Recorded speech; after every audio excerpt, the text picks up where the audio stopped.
change, and together we are one city. Which is our main goal of what we're going to develop. Our association, it isn't run by the council, it's run by traders who have businesses in the city centre who understand the difficulties businesses face on a daily basis. We aim to be a voice for you, and we want to work with all parties who have similar ambitions and about the future of Sunderland City Centre. A little bit about our committee. At the moment it consists of 12 members who all together have over 260 years experience, training history in our city. We've all felt the same pain at some point through these tough times. We're all from different sectors of business, and what we can do for business in Sunderland is to open up better communication and to build relationships with the council on issues that matter to our economy and our city. It's essential that we all start to work together to move the city centre forward, and our consumers can only benefit from this. We are the ones listening to our customers' concerns about the decline of our city day in and day out. It's very worrying when you look at areas like Sunnyside. This has had major investment and it's still not quite working. But we can look at it differently. What can we do positively to turn it around? Everybody knows about the empty buildings like Jordan's, TJ Hughes, empty stores on High Street, which is in serious decline, along with Homeside and Waterloo Place and other areas. Then that brings us on, not to mention about the old Warside. I'm sure Graham is going to inspire us about the regeneration of the city in a minute. But how can we attract new businesses into the city centre as it is now? There's two ways we can go.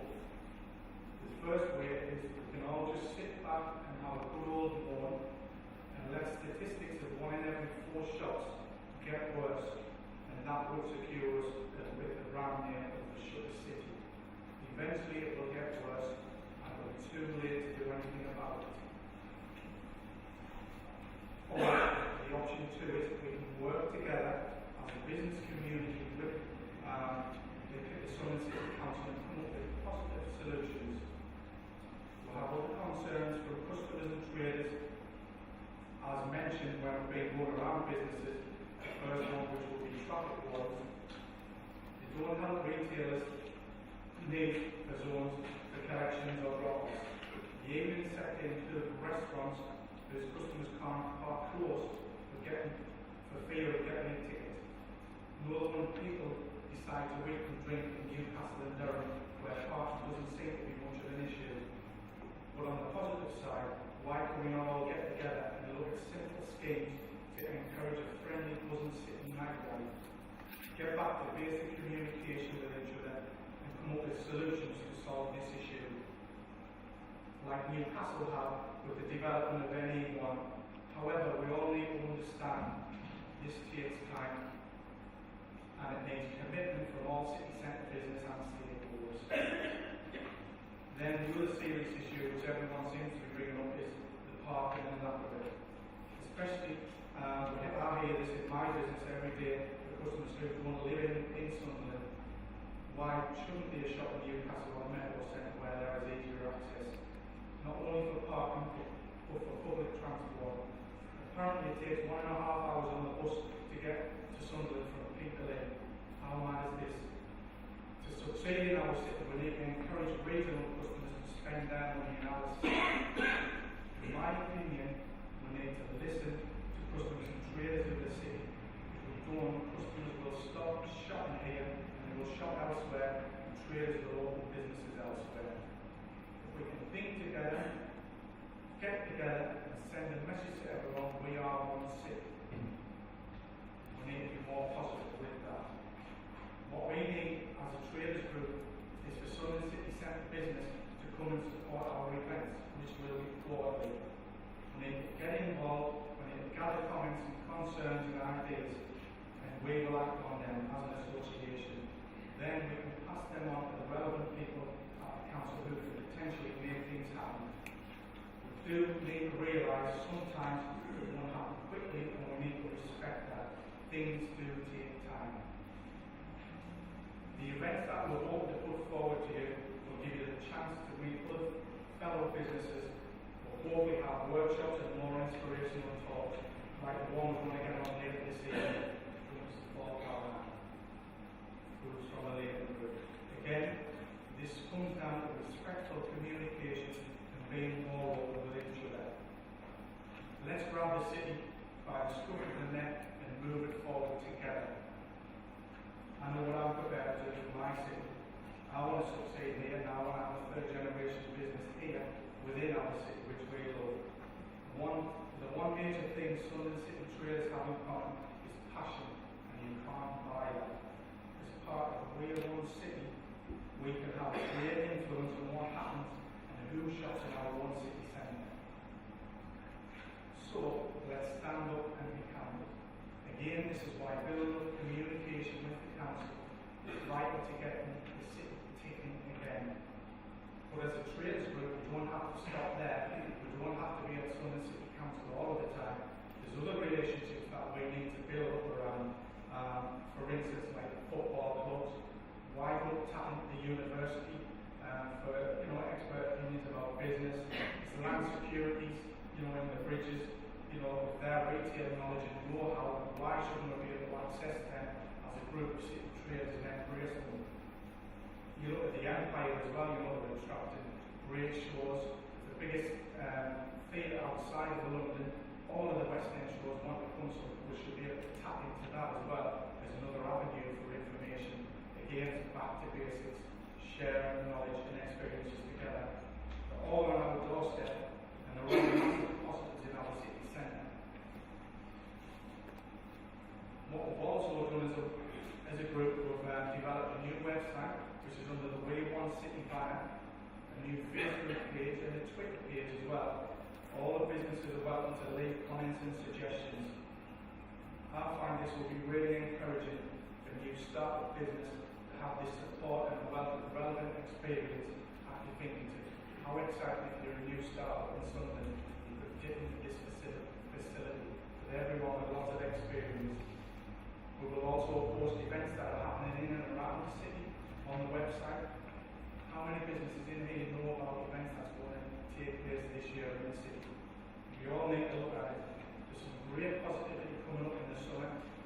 Who would have thought that staying in the light would be Coldplay coming to our city to open their tours with the Red Hot Chili Peppers, Bruce Springsteen, and it's all happening in our one city, which is very, very encouraging. It's going to bring a lot of footfall. For example, to take that concept to the stadium, I think that we brought in £42 million revenue over 3 years. How amazing is that to show our city off? We're sure there's a lot of good things going around that we need to look into and be positive about. How many of us approach the city football club, we'll look into their website, how many we're knocking on the door saying, can we put our businesses on there, shout about us. If the people have got to look somewhere and want to look on the club's website. Again, just around the corner, we've got the possibility of the FA Cup final. We're only 2 games away from Wembley. How exciting is that for our city? It's national news, which will be all over it like that. And when you look at what Martin O'Neill's done with it, he's still got the same team as what Steve Bruce has, but he's got a very different approach. He's coming with different ideas. He's not afraid to change what the previous regime did. Look like the club are now, and look at the buzz gives everyone in the city. We need to tap into that, and be positive and drive forward as a city. We all need to come up together as businesses with positive ideas of how we can link into these events. Imagine a cup win in the city, what the euphoria that would mean. It would be fantastic. I hope I've given you all a small insight about what we are trying to do and what we're trying to achieve on the Wear1City. Thank you very much for listening. It's really important that we all get together and we all be part of this. We want to be one voice, remember. Wear1City. Together we can make a difference. By ourselves, it's going to be a long haul. So let's get together, let's sign up and be positive about what we do have, not what we don't have. That brings me on. So our next speaker is Graham Farmer from Summer City Council. It's going to outline the progress of the regeneration of the city. So I'd like to welcome Graham, and it's really important that we listen to what he has to say.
you very much, Harry, and just like to say how delighted I am to be here.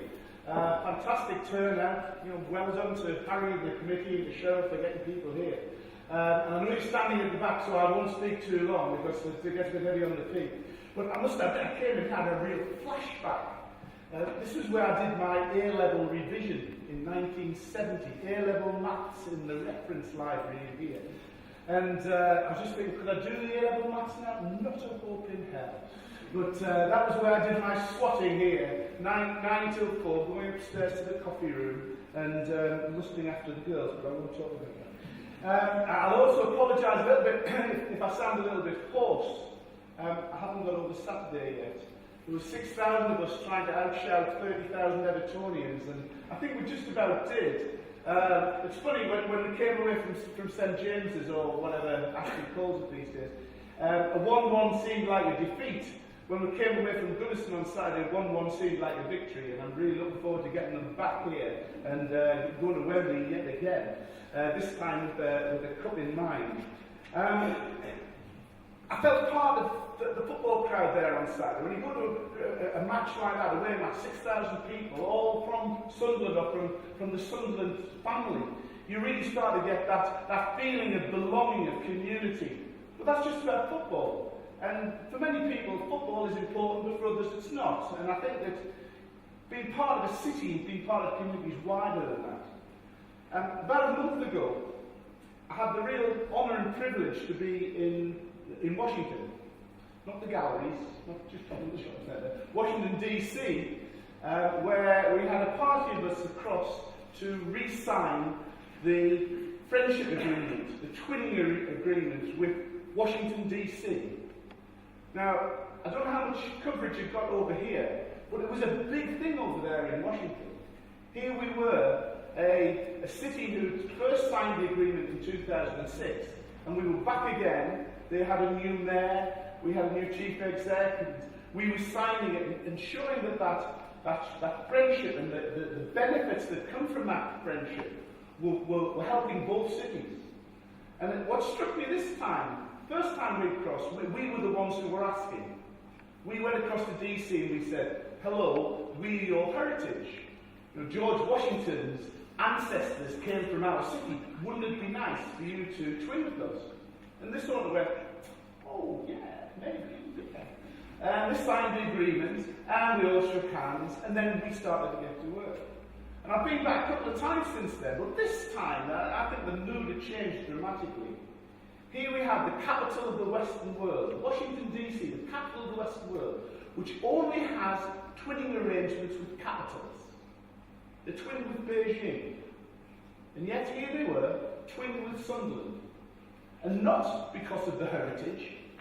That was part of it. They wanted to talk a little bit about Washington Old Hall and the Washington family. But this time, it was about real mutual sharing and mutual benefits. It was about what economic benefits they could get from us. How could they learn what we've done with the software industry? How could they twin with our university? How could we exchange research? On a civic basis, how could we actually understand each other's problems and help each other? The football club, the commercial director of the football club gave us a fantastic speech about how to run a sporting venue and run an entertainment venue. They lapped it up. When we actually formally signed the agreement in the British Embassy's residence, there was the local television cameras, there was 150 people there. The mayor of Washington spoke absolutely eloquently, without notes, for 10 minutes about the importance of this relationship with Sunderland, a relatively small city, many thousand miles away, and the impact it was having and the importance it was having in Washington. And believe me, as I stood there, my heart was bursting with civic pride. It was absolutely amazing that we were doing this. And that sometimes is the problem. Other parts of the world recognise us and give us credit for what we are. And sometimes we don't get that in this country. And sometimes we don't even give ourselves enough credit for what we are and what we're capable of doing. And that really brought it home to me. So, it's it's an Everton voice, and look, we were playing away tonight. I just shouted at the telly tonight against Everton. Just one other thing, and to talk about community and people. I was one of the very lucky people, one of the 100, although there's thousands who claim they were there, who was with Niall Quinn the night that we all got stranded in Bristol. There was 100 people turned off an EasyJet flight back to Newcastle, and we stood in the baggage hall at Bristol Airport on the Saturday night at about 10 o'clock. And many other places would have said, okay folks, so off you go, sorry about this. And Niall, who was the adopted son of Sunderland, gave this wonderful speech, never forget it, there were 100 of us. And he said, these are my people, and we must get them home.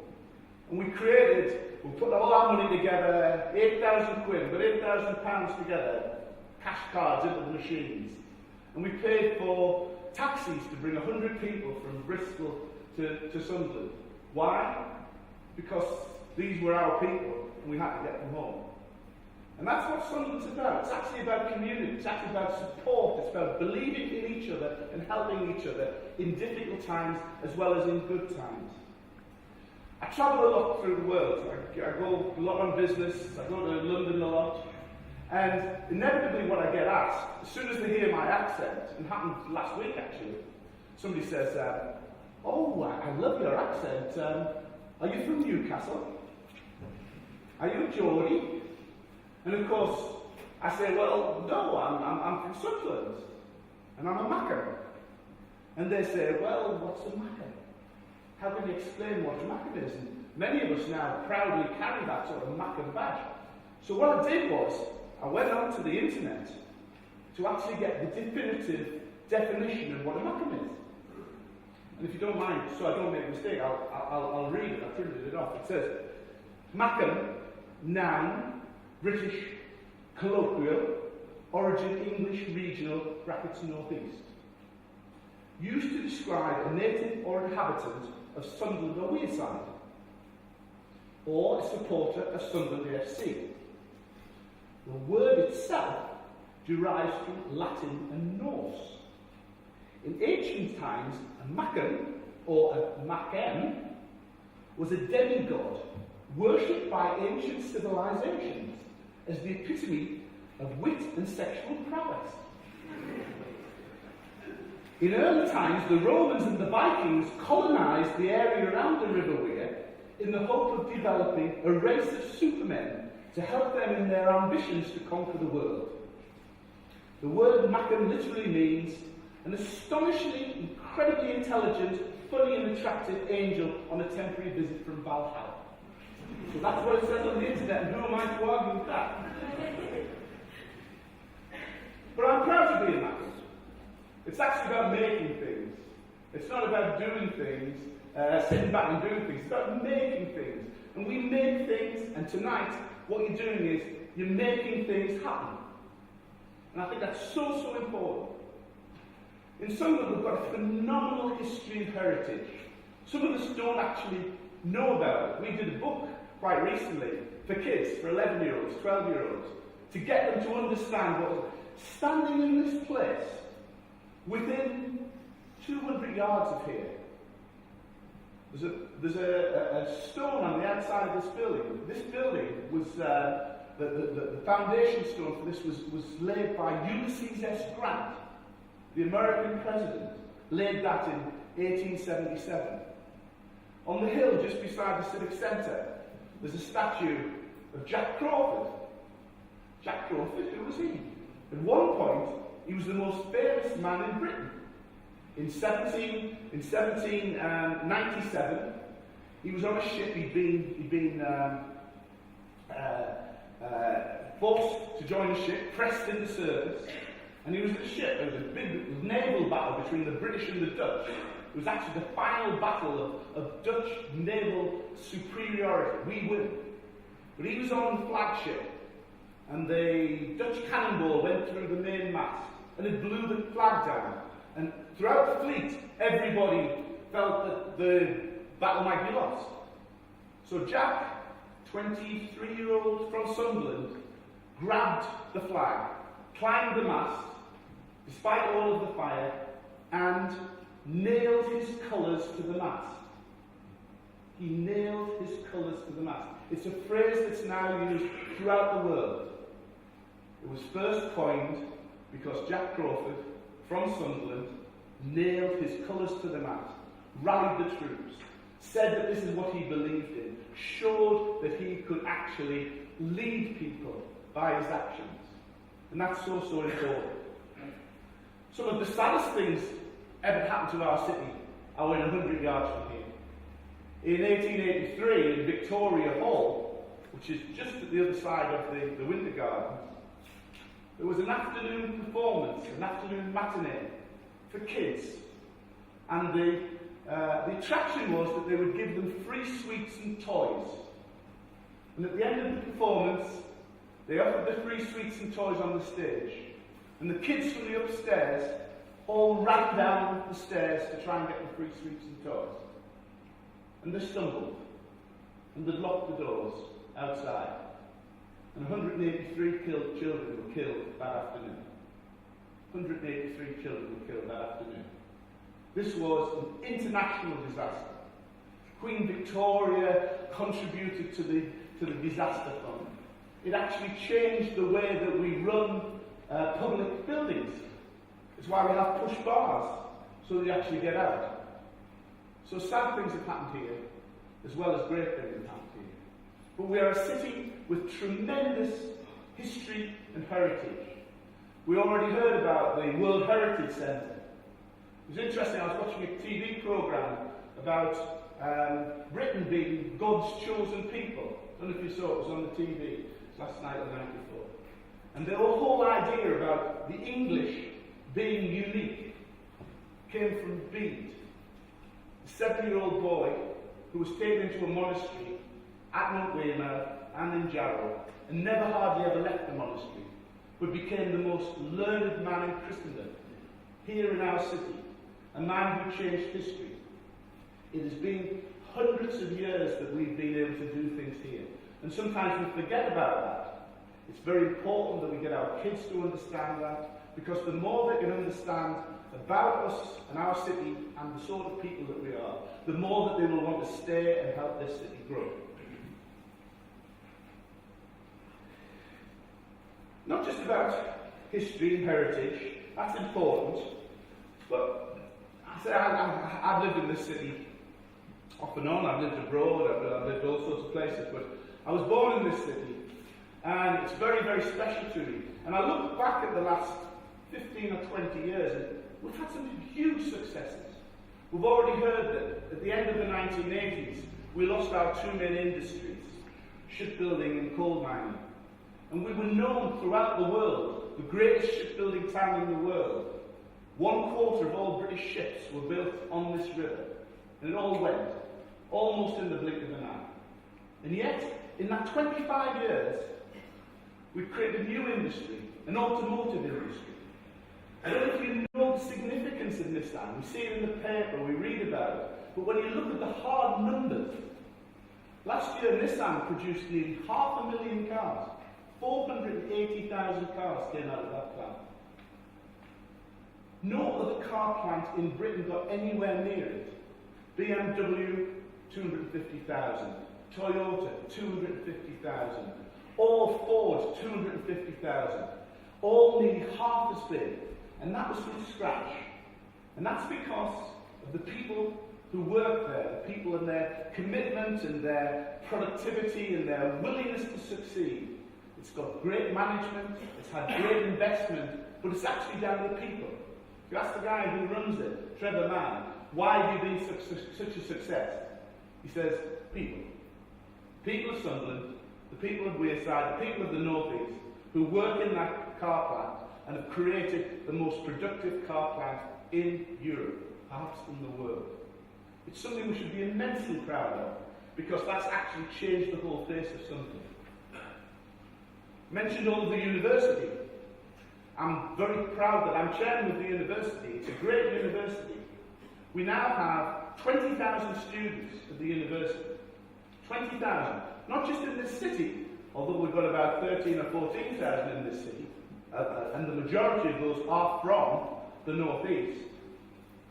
We have them all over the world. We have campuses in Singapore, in Malaysia, in Vietnam, and in China, in the West Indies, all studying University of Sunderland degrees and diplomas. The spread of our knowledge, of our teaching, is immense. It's phenomenal. And that's all happened in 20 years. You all remember the Polytechnic, great institution, but really nowhere near that sort of world-class institution that we now have. In 20 years, we've built that. Huge success. And the other one that's been mentioned, football club. It's funny, I said I was at Everton on Saturday. We were in the stand, and that stand, Goodison, was built by the same architect that built the old Roker Park, Archibald Leach. And it took me right back to standing in the old stand at Roker Park. It was fallen to bits. It was awful. The game was okay, but the actual arena that we're in was from another century. And here we've created one of the best arenas at the heart of the city. Just imagine if it had been stuck on a trading estate 5 miles out of the city, as many other little grounds are. It's in the heart of our city.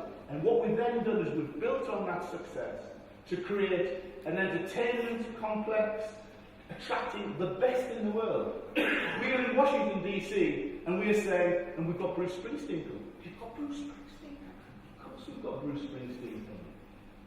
Yes, they want to come here because of what they're going to get. The facilities, the support, the help, and we can all benefit from that. It's very, very important. Now, we've already admitted it's not all success. We have some weaknesses still listed. One of the weaknesses is clearly this city centre. And that's the challenge that we as a group, coming together, have to try and really address. We've got to understand the problems and why this city centre is not doing as well as it should or could, and come up with solutions and ideas that will actually drive it forward and create business and prosperity for us all. The other thing that we sometimes suffer from, I fear, is our image. And sometimes, as I say, you go to the southeast, particularly London, and there's a view of the north, which is so biased, which is so unjust. You don't get that view if you go to China, or America, or Europe. They treat us as like any other European city. But there's too much baggage down there in the south.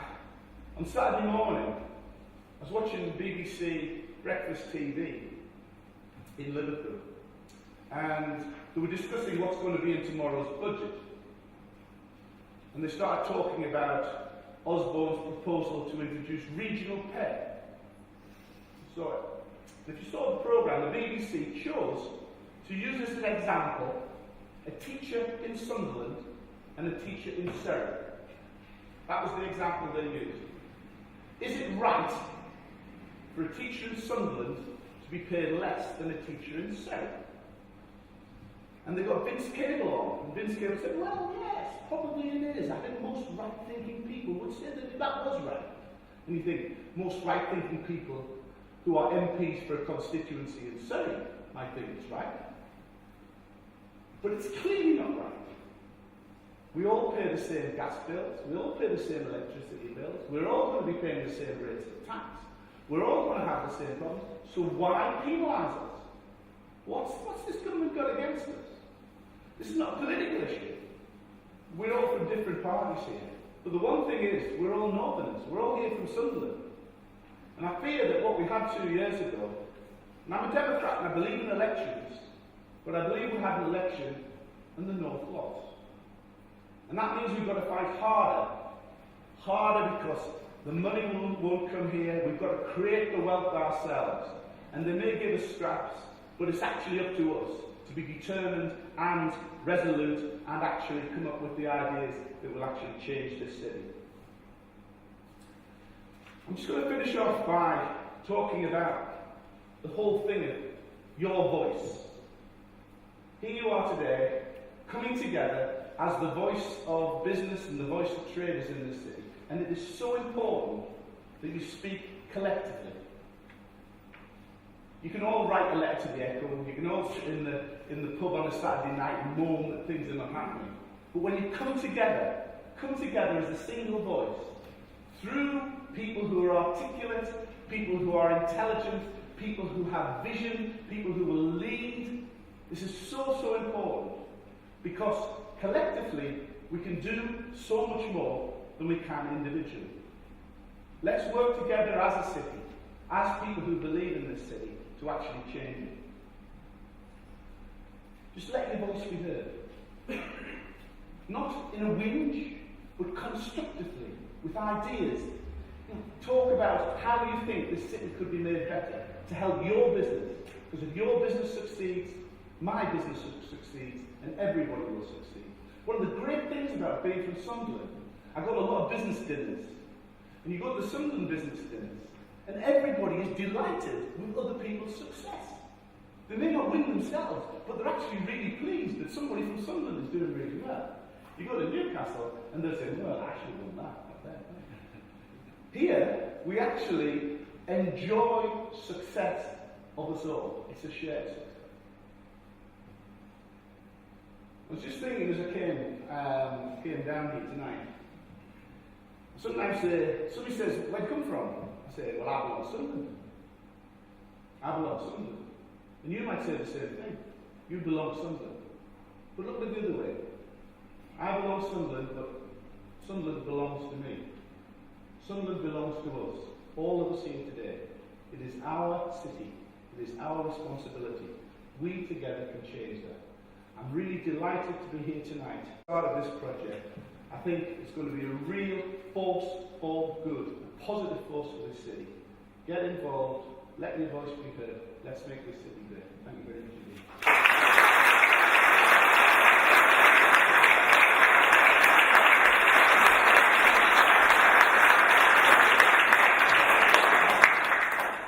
Thank you, Paul, for that delightful insight. I think we can all forget about the good what we've achieved in the past, what we're capable of doing in the future. This is why it's so important as a unit together, as Paul described. We need to open relationships up, and we need to build on them respectfully. And things are still going to take time, but now is the time to do it. I'd just like to close by just saying thank you to Paul for giving the time up to come to speak to us all today, for Graham for giving us an insight with there. A couple of other people I would like to thank who've been on board and helped us getting started is Cheryl Jones from the Sunderland City Centre Business Centre, along with other people who've been there from the start, which is Brian and Dave from B Supply, who's helped guide us in setting up and getting started. Everybody's going to hang around at the end of tonight, so if you want to chat and informal chat at the end, that's what we wanted to do. The main thing though that we need you to do tonight is to sign up. What I did forget to mention earlier is our association is free to join. So all we're asking for is for your time and for ideas to come forward, and then we can look at the information and then develop a plan from there. So I would just like to thank everybody from the heart, and especially our committee as well, and we've all put really hard work into getting this night here to where it is now. So I think we all really deserve a big pat on the back, and look what we can achieve just by whispers and getting momentum. And the room's full tonight, and it's really nice having it here in the museum and the Winter Garden with all the history around us. So for the future looks good for us if we work together. Really important to build on the relationships. So I'd just like to thank everybody again for your time, and let's get together and let's be Wear1City. Thank you.